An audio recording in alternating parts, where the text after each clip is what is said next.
Good afternoon, everyone. My name is Ajidamola.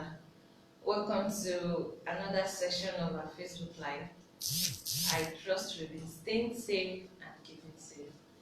Thank you once again for joining us this afternoon. So, by our usual practice, this afternoon again, we'll be discussing on a topic which each and every one of us can relate with. And the topic this afternoon is managing employment disputes. And our focus this afternoon is going to be from the employer's perspective.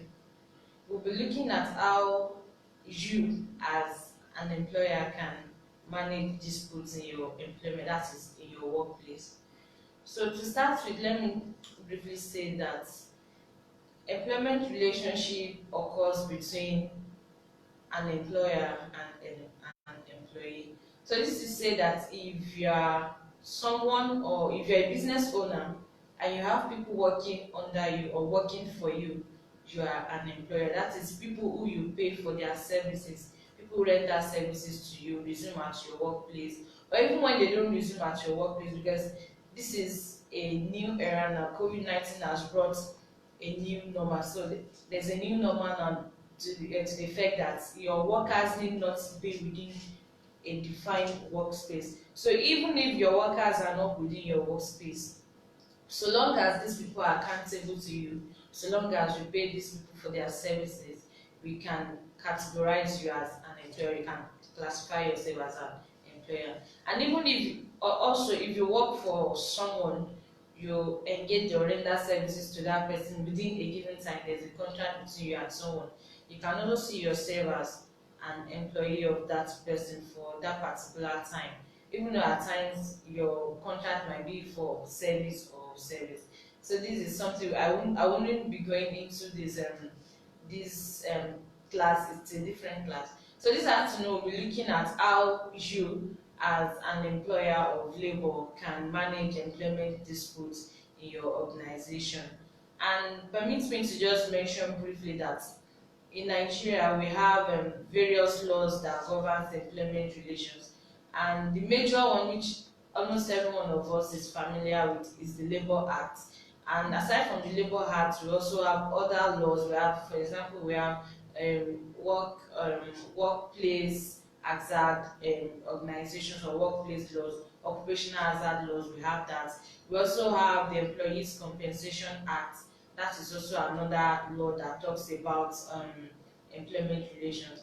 Then aside from the various laws that are in place that governs employment relations, we also have some organizations, international organizations and local organizations that enforces and supervises employment relations both within Nigeria and outside Nigeria. For example, in Nigeria we have trade disputes, trade unions, we have labor unions, and for the international bodies, we have the International Labour Organization. And in addition to the laws that applies to employment relation, we have the Trade Disputes Act. So the Trade Disputes Act talks about how to resolve disputes within an employment framework. So this afternoon we'll be looking at how you as an employer can manage disputes. And I would want to say that dispute is something that is inevitable in all relationship. It is not limited to employer-employee relationship. Even within families, there are situations or instances where people have had to resolve family matters, not even within the home setting, such that at times it has gotten to a state where third parties, such as negotiators, mediators, and even the courts at times has come to mediate between family members. So this is to say that disputes do not only occur within family members, it does not only occur between friends or people who relate with each other. So it also extends into the workforce or workplace. So this is to say that dispute management is one thing that you yourself as an employer you need to take serious, or you need to put in measures in place to ensure that disputes are well managed. Because in your workplace you have people those working with you, those working for you. These are people who have different ideologies. They come from different background, different religious views. Because we have some organizations where you have people who are of different religious views. So the fact that these people come from different background, they have different opinions, they see things from different perspectives, there is this chances or probability that there might be a time where these people would have to disagree with each other on a position, when especially when making decisions or even when carrying out their day-to-day tasks. Because some people feel that, okay, this is the best way I can go about it. Why yourself as the owner of the business, you can see a better way things can be done, or even your employees can also see a better way things can be done in your workplace. So this is to say that dispute management, or how you relate with people, how your employees relate with themselves, is something that you need to really address in your workplace as an entrepreneur who is also an employer. So this afternoon we'll be looking at ways in which yourself as an employer you can mediate between workers in your workplace. You can put in structures into place to ensure that disputes are well managed and not at all times you go to court. Because at times people just feel that when there is a dispute in my workplace and when we are unable to resolve it, even when it's something they can easily and amicably resolve, they believe that the next place is to go to court. It's not at all times or in all occasions that you rush to court to resolve a dispute, even though there is a specialized court established by the law to manage employment matters or employment disputes. And in Nigeria, we have the National Industrial Court. This is the court that handles all employment matters strictly. So you don't go to the High Court, you don't go to the Magistrate Court, you don't go to the Customary Court to enforce or protect your employment rights, or as an employer to protect yourself when an employee is doing something wrong. So the court that if you have to go to court, the court you should go to is National Industrial Court.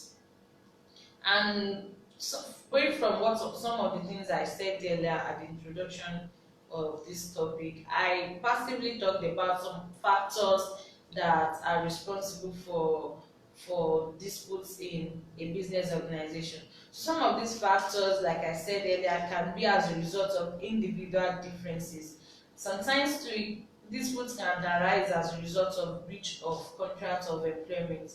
And what do I mean by contract of employment? The Labour Act, again, you remember I said that the Labour Act is the principal law that governs employment relationship in Nigeria. The Labour Act, for example, Section 7 of the Labour Act provides that all employers should, within a time frame, give their employees their letters of employment. So where as an employer you will comply with the provision of the Labour Act that says that you should give your employees letters of employment within time. You've done that, and in your letter of employment you've stated things that you would be doing for the employer, aside the obligations, aside the roles of the employer. You've stated what this employment is about. Okay, I'm employing you as a business manager in this company. This is what is expected of you. You've listed the duties and obligations of the employee. You've also listed your own duties as an employer in the employment relationship. So having handed this document to the employer, and upon resumption and commencement of work, the employee discovers that you as the employer, you are not living to your obligation. Like when you say salary is to be paid within such number of days, you are not paying a salary within time. Or when you mention in the contract of employment that you provide these facilities to enable work, you are not doing that. Also, on the part of the employee, to where you stated that okay, someone has approached you, someone lobbied for a job, or someone applied for a job in your organization, the person presented himself to you as someone who has requisite knowledge and skills to carry out an obligation. And based on the person's representations to you, you employ the person. And on the long run, you discover that this person is actually not living up to his obligation. This person is not carrying out tasks within time. Even when the person does the task, the person is not doing it as you expected. So these are some of the things that causes employment disputes. And over the years, we've had to advise organizations on managing disputes within the system, or when we've had to intervene between employers and employees in an employment relationship. One thing that we oftentimes discover is that some of these differences at times would have been well managed if parties were able to come to a round table to discuss and mutually agree on the terms of engagement, and also where a party is able to listen to each other, because sometimes lack of communication is one of the things that actually creates a gap or builds a bridge between employer and employee, where an employer is trying to communicate something and the employee is not seeing things with the right frame of mind, because the employee already has this notion that the employer is this kind of bossy person who would never listen to his subordinates. So at times lack of communication is one of the things that causes employment disputes. And when all these factors can be pointed out in a relationship, you can outline some of these things in your employment relationship. You will discover that if you're able to position your structure, to position or structure your business in such a way that there's room for openness, there's room for transparency in your organization, so that you can easily identify things that would cause or that can spare up dispute between yourself and your employees. You can easily manage this, because disputes are well managed when you understand the cause of the dispute. And there's this saying that says that you can avoid something. It's better to avoid something than try to mend it when an error has occurred. So it's better to prevent a dispute than try to manage it. So in your organization, one of ways in which you can manage dispute or prevent dispute is to have a tailor-made letter of employment, or a contractual document which specifically states the roles and obligations of parties, and ensure that people are living up to obligations. Because if, as an employer, I've stated that I'll be doing this, I'll provide this for you as my employee, and as my employee, after providing this, you do this thing as expected. Where parties understand their obligation, they understand what they have to do, they understand when to do it. There's little or more control you need to do as an employer. Then another thing on organizational structure is when, as an employee, you should have little or less control. And what I mean by less control is like supervision control over your staff. You should have a structure in place where everybody knows who they are accountable to.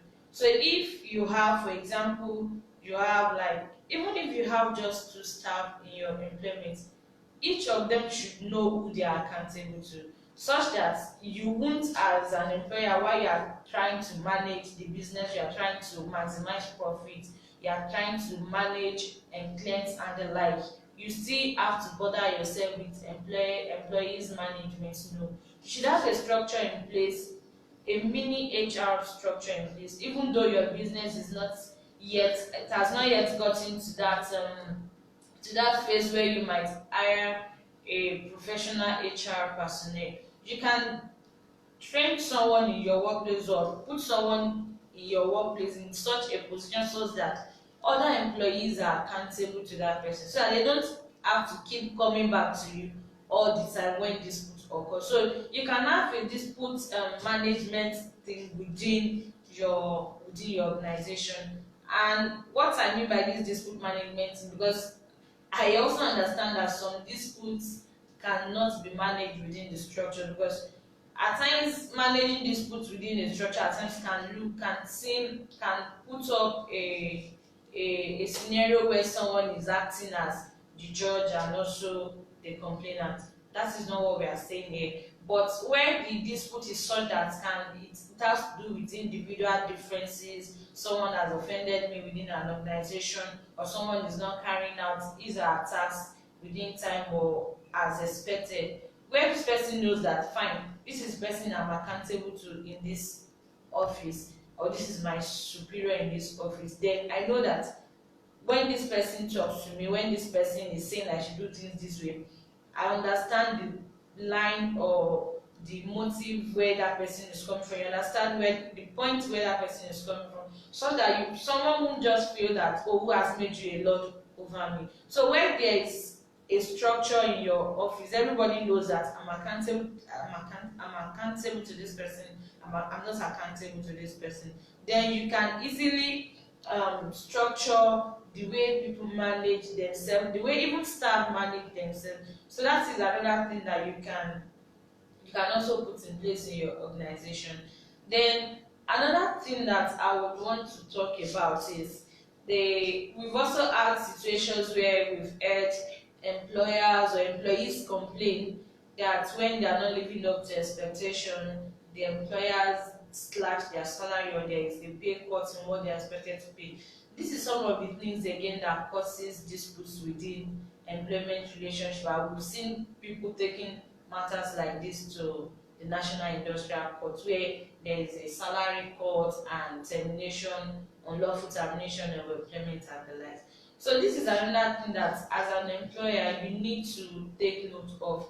Remember we said again that we mentioned that the Labour Act is a principal law that covers for employment matters. So one of the provisions of the Labour Act is that as an employer, you don't have the right to deduct payments made to agreed payments for your staff or your workers. So when you've agreed that fine, this is what I'm going to pay you at the end of this month or at the end of this week, as an employer, you don't have the right to cut or reduce what that person is taking because the person has done something wrong or the person has actually not carried out his obligation. We see that a lot.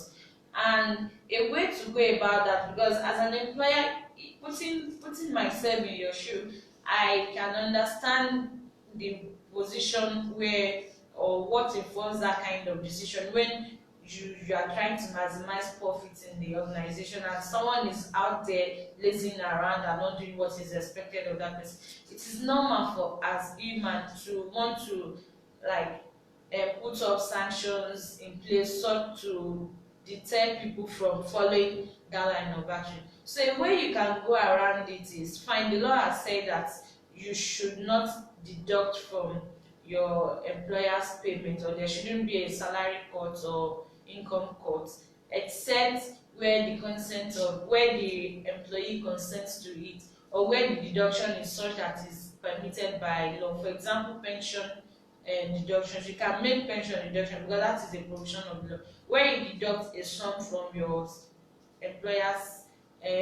employees take home as pension. You can't be penalized for that. There's no penalty for that. But where this case is, okay, fine, this person is expected to resume her work at the hour of 9 o'clock, and this person is not at the office space, and because of that, you reduce the person's salary. You are saying you are taking 10% off, you are taking 5% off as punishment for coming late. No, this is not valid in law, and an employer can contest that. But a way to go about it is you can, in your letter of employment or in your contract of employment between yourself and your staff, you can mention that, okay, fine, this is your basic salary. So where you expect to pay, or where you feel that I can conveniently pay this person 120,000, you can say that the basic salary is 100,000. And where there is, let me say, the person performs beyond the expectation, or you can put that's what I'm trying to explain is you can create a compensation system. So you can say that your basic salary for this month is per month is 100,000. Then where you perform duties very well beyond the expectation of the like, you are entitled to a 20,000 bonus or compensation. So the employee already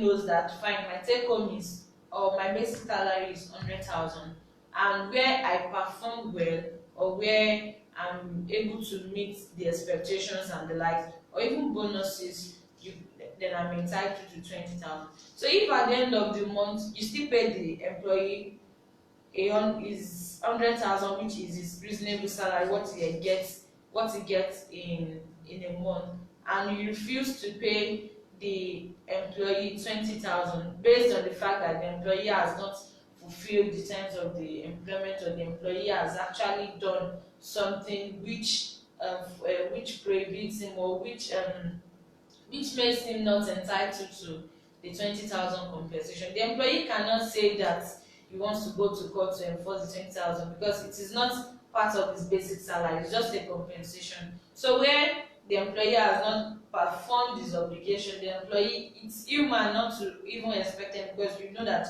you've not earned it. So this is say that you can create a structure where people aside from their basic salary also earns compensation. That is, they get rewarded for good work and the likes in the organization.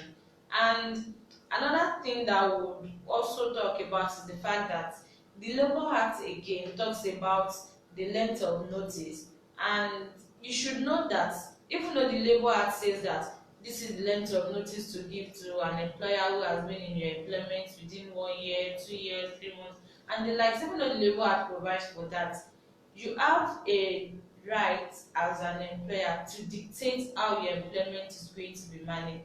So as an employer, you can say that I only want to give you so length of notice, so long as that is what your letter of employment, so long as you are as the appointment letter given to the employee states that this is the length of notice to be given when termination is the next thing, or termination is is the only solution that can solve what is between the employment or the organization, the staff, and yourself.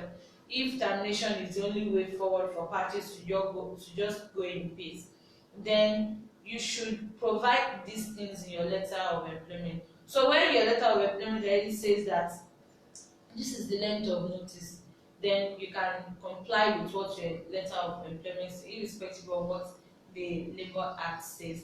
And having this in your letter of employment also gives you this opportunity as an employer, such that your employee cannot just decide to leave the employment anytime, because we've seen situations where employees, because they are not pleased with the management of the company or the establishment or the organization, they just decide one day not to go to work or stop work. No, your employment contract should state the length of notice you as an employer should give your employee, and the length of notice an employee should also give within which he or she can resign or cease to be a staff of the company, so that it won't be a case where you've invested so much in this employee, you've put the employee so much, you've entrusted so much in the employee, training this employee, because we have some organizations that takes the employees, they send them out on trainings, they do this self-development, job development, and the likes. And because of one misunderstanding and the likes between the management and the staff, we've seen cases where the staff just wake up and say he or she is no longer working with the employer. No, you should, as an employer, protect yourself such that your employees cannot just decide one day to say I'm no longer working with you, leaving you at a detriment of having to groom another person, or having to start looking for someone as a replacement. And you can even have it in your letter of employment again that if an employee is leaving the organization, the employee should recommend someone, especially if this employee is someone that you've invested so much in. You can also have it in your letter of employment that this employee should also have a duty to look for a replacement, someone who the employee too can also vouch for, recommend to take up the vacancy the person is leaving behind. So this again will also leave you, excuse you as an employer from having to look for people to take up positions too, because at times we've seen cases, like I said, where people are about to invest so much in people, and then out of the blues, when this person leaves or has gotten this experience and the likes, and the person just feels that okay, fine, I can just start up my own thing, having gathered this experience or knowledge in this organization. Then another thing that is very common these days that we've also experienced while advising people is the fact that we've seen cases where employees after leaving an employment, they start speaking ill or start spreading ill information or start saying evil things or wrong things about an employer because a dispute was not well managed.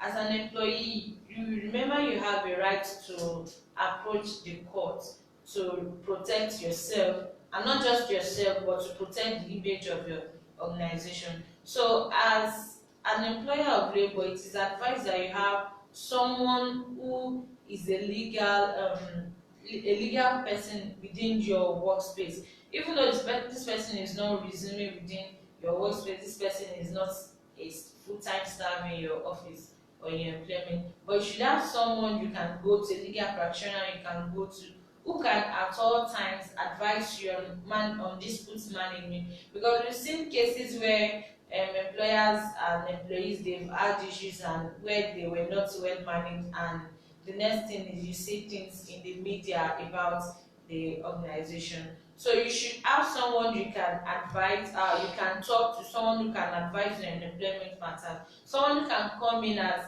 a mediator. Even though we've said that you should have a structure in place where people can manage dispute. So when you put up this structure in place and things are not working as planned, you can also invite your legal practitioner to advise and also invite the other party over so that disputes can be settled amicably. So that someone would be leaving your employment with a bad impression or having a bad notion of you and thereby speaking ill of your business, which is not that good for the business, not a healthy culture for the business. When people keep leaving your employment and they keep saying things that are actually not the true position of this. So this afternoon we've come to the end of today's class, and I believe we've been able to get one or two things from our discussion.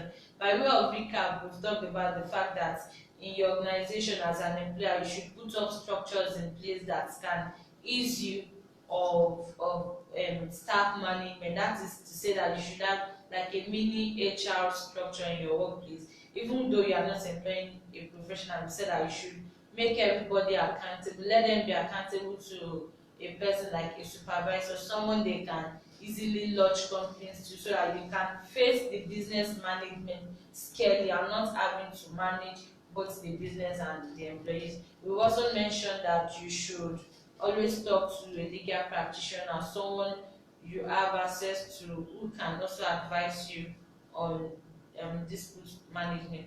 We've also talked about the fact that you should have a compensation structure, so that instead of having a salary cut, what you can do is when an employer has not earned a compensation, you pay the basic salary, then you know that this compensation is what I'm not paying this employment this employee.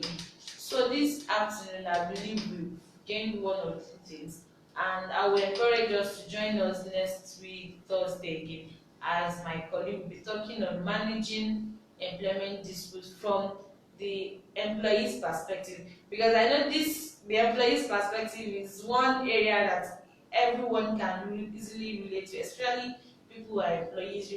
You have employers who have hurt you, or people have not lived to the terms of their engagements and the likes. So stay tuned for next week as we'll be discussing on managing employment disputes from your perspective as an employee. Thank you, and continue to stay safe.